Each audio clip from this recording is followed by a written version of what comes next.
Gold, trusted gold buyers. మీరు తాకట్టు పెట్టిన బంగారాన్ని విడిపించి ఈ రోజు ఉన్న మార్కెట్ ధరకు కొనబడను.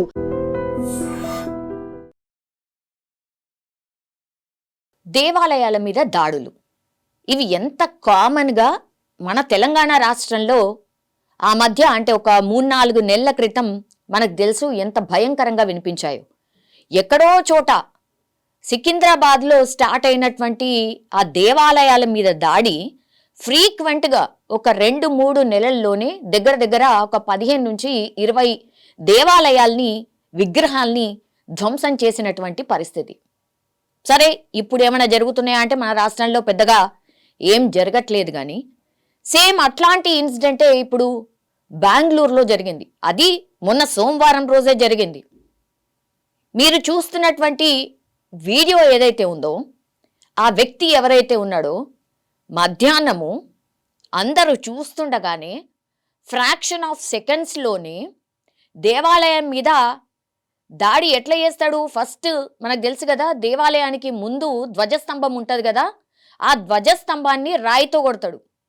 తర్వాత మనం ఎంత పవిత్రంగా భావిస్తాం, అసలు చెప్పులు దేవాలయం దగ్గరికి కూడా మనం తీసుకుపోవు. అట్లాంటిది చెప్పులు వేసుకొనే దేవాలయం లోపలికి ఎంటర్ అవుతాడు. తర్వాత ఆ లోపల ఉన్నటువంటి ఆ విగ్రహాన్ని పైన కూడా దాడి చేస్తాడు. అందరూ చూస్తుండగానే ఇదంతా జరిగిపోయింది. ఇప్పుడు ఈ వ్యక్తి ఎవరైతే ఉన్నాడో అక్కడ ఇవన్నీ దాడులు చేస్తూ అల్లాహు అక్బర్ అని అరిచినట్టుగా చెప్తున్నారు. అట్లాగే లోపలికి వెళ్ళి దాడి చేసేటటువంటి క్రమంలో వీడు తాగి ఉన్నాడట. మళ్ళా ఇదొకటి. తీరా అసలు పట్టుకున్నారు అతన్ని. అది డే టైంలో జరిగినటువంటి ఇన్సిడెంట్, అంటే రాత్రి టైంలో ఎవరు చూడకుండా చేద్దాము అనుకున్నటువంటి ఇన్సిడెంట్ కాదు. ఇప్పుడు తాగిండు అని అంటే తాగి ఆ ధైర్యం తెచ్చుకొని ఈ దేవాలయం మీద దాడి చేద్దాము అనుకున్నాడు కాబట్టే తాగిండు పోయిండు అనేది కూడా స్థానికులు చెప్తున్నటువంటి మాట. పట్టుకున్నారు, ఫ్రాక్షన్ ఆఫ్ సెకండ్స్లో వెళ్ళిపోయిండు. ఇవన్నీ చేసేసేసరికి ఏం అర్థం కాలేదు. చాలామంది అక్కడ చుట్టుపక్కల వాళ్ళు వచ్చేశారు, వచ్చి ఆ వ్యక్తిని పట్టుకున్నారు. పట్టుకున్న తర్వాత చెట్టు కట్టేసిండ్రు. వాళ్ళ స్టైల్లో ఎట్లాంటి ట్రీట్మెంట్ ఇవ్వాలనో అట్లాంటి ట్రీట్మెంట్ కూడా ఇచ్చిండ్రు. సైమల్టేనియస్లీ పోలీసులకు కూడా సమాచారం అందించిండ్రు. ఈ వీడియో ఇప్పుడు సోషల్ మీడియాలో తెగ వైరల్ అవుతోంది. బెంగళూరే కాదు, మొత్తం దేశవ్యాప్తంగా కూడా వైరల్గా మారుతోంది. ఎందుకు దేవాలయాల్ని టార్గెట్ చేయాలి? దేనికోసం టార్గెట్ చేస్తున్నారు? కమ్యూనల్ వైలెన్స్ని క్రియేట్ చేసే ప్రయత్నం ఎవరు చేస్తున్నారు? ఇట్లాంటి చిల్లర ఇట్లాంటి చిల్లర వ్యవహారాలు ఎందుకు? ఈ దేవాలయాల్ని టార్గెట్ చేస్తూ ఈ దాడులు చేయడం ఏంది? విగ్రహాల్ని ధ్వంసం చేయడం ఏంది? అంత కోపం ఎందుకు? ఎవరి మీద కోపం? ఇవన్నీ కూడా క్వశ్చన్స్ రైజ్ అవుతున్నాయి. ఇప్పుడు ఆ మనిషిని పట్టుకున్న వాళ్ళు ఎవరైతే స్థానికులు ఉన్నారో, ఈ గ్రామం ఎక్కడ అంటే దేవర బీసనహల్లి గ్రామంలో జరిగింది. బెంగళూరుకి సంబంధించి దేవర బీసనహల్లి గ్రామం.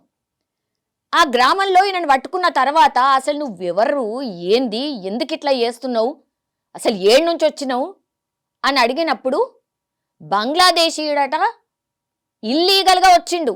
బంగ్లాదేశీయుడు ఇల్లీగల్గా వచ్చి బెంగళూరులో ఉంటాడు, తాగుతాడు, దేవాలయం మీద దాడి చేస్తాడు, రాళ్ల దాడి చేస్తాడు, ధ్వజస్తంభాన్ని రాయితో కొడతాడు, చెప్పులు వేసుకొని లోపలికి పోతాడు, గుడి లోపల ఉన్న విగ్రహాన్ని కూడా ధ్వంసం చేస్తాడు. ఎవరు? మన దేశస్థుడు, మన దేశంలో ఉండి ఒక టార్గెట్గా ఏమైనా చేస్తున్నారంటే అది కూడా కాదు.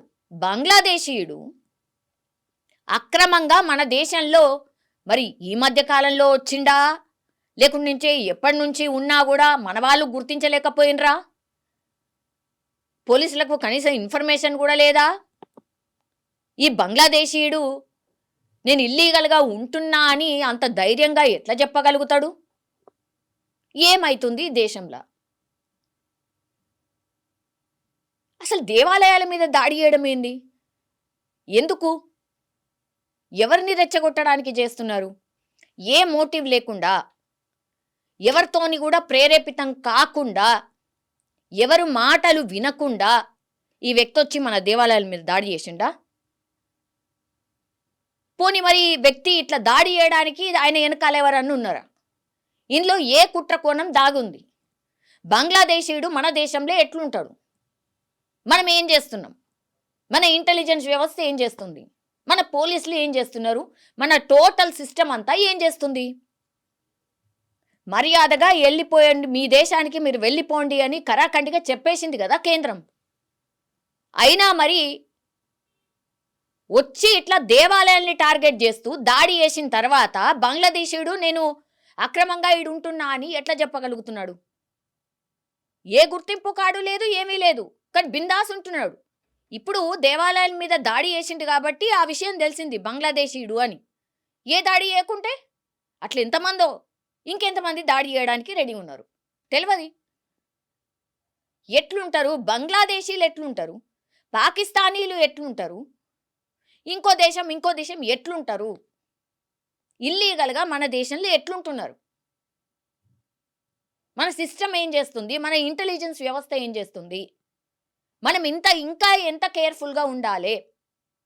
వీళ్ళంతా మేబీ స్లీపర్ సెల్స్ కూడా కావచ్చు, ఏ దేశం స్లీపర్ సెల్స్ అయినా కావచ్చు, చెప్పలేం. అందుకే కదా కొన్ని ఉగ్ర కుట్రల్ని భగ్నం చేసిండ్రు అన్న వార్తలు ఎందుకు వస్తున్నాయి అని అంటే ఇగో ఇట్లాంటి వాళ్ళ వల్లే.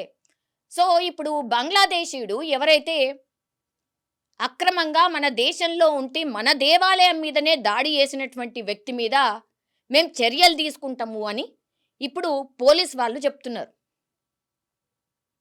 సార్, అసలు ఆ దేశస్థుడు మన దేశంలో ఎట్లున్నాడు సార్? మీరు ఎట్లా తెలుసుకోలేకపోతున్నారు? ఇది కాదు ఇంకోటి చేస్తాడు, అప్పుడు ఎట్లా సార్? ఇంకేదో మారణ హోమం అవుతుంది, అప్పుడెట్లా సార్? ఇట్లే మేము కేసు నమోదు చేస్తాం, విచారణ చేస్తామని చెప్తారా? ఎట్లా? ఇట్లా ఎన్ని దేవాలయాల మీద ఇంకా దాడులు చేస్తే మీ కడుపు మంట చల్లారుతుంది అంటే ఇట్లా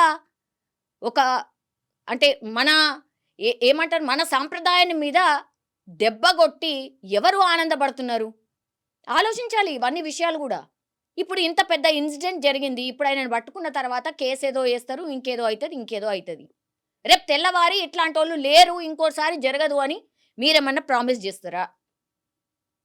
మీరేమన్నా గ్యారంటీ ఇస్తారా? కామన్ పబ్లిక్ ఇదే అడుగుతున్నారు సార్. రియల్లీ ఒక్కసారి ఆలోచించండి. ఈ సంఘటన మీద మీ అభిప్రాయం ఏంటి? కామెంట్ రూపంలో తెలియజేయాల్సిందిగా కోరుతున్నాం. బంగ్లాదేశీలా, పాకిస్తానీలా, ఇంకో దేశస్తుడా? ఇట్లా మన ఇండియాలో మీ దేశానికి మీరు వండి అన్న తర్వాత కూడా ఇంకా ఎంతమంది ఉండుంటారు? వీళ్ళని ఏం చేయాలి? ఒకసారి కామెంట్ రూపంలో మీ ఒపీనియన్ని తెలియజేయాల్సిందిగా కోరుతున్నాం.